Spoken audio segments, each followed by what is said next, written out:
I'm Tim Gibson, and I'm going to talk to you about drywall taping. Now, we use drywall tape to join seams where we have put drywall up on a wall.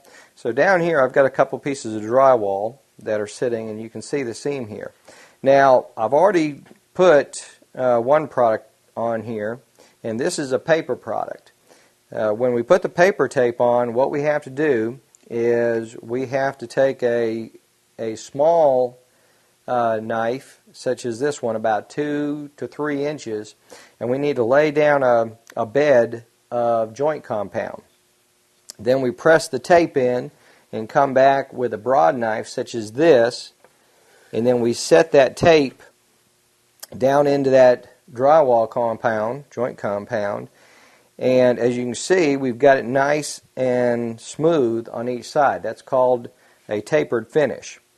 We would then come back, when this is all dry, we would come back and we would put another layer over the top of this, and we would make this layer just a little bit wider than the first.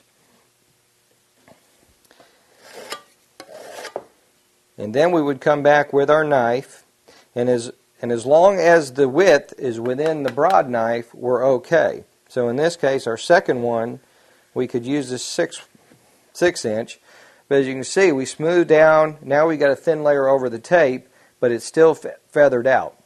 The secret to drywall taping is to not use too much drywall joint compound at once. You want to do nice thin layers so that it finishes easy. There shouldn't be a lot of sanding when you get done with this.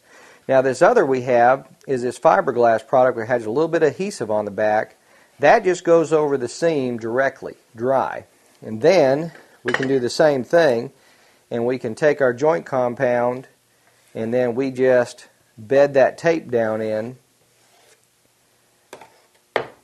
and then again come back and finish off with our broader knife so that you get a nice smooth finish, tapered finish. Now you're going to do 2 more layers of this after this dries, and you got to let it dry for about 24 hours in between. So for 2 days you're going to come back and do this. As we get wider than the 6 inch, we can go to a 10 inch taping knife such as this, and we should end up with a seam that is probably about 6 to 8 inches wide. And again, nice and smooth. There should be very little sanding that you have to do on that. So I'm Tim Gibson, and that's how to tape drywall.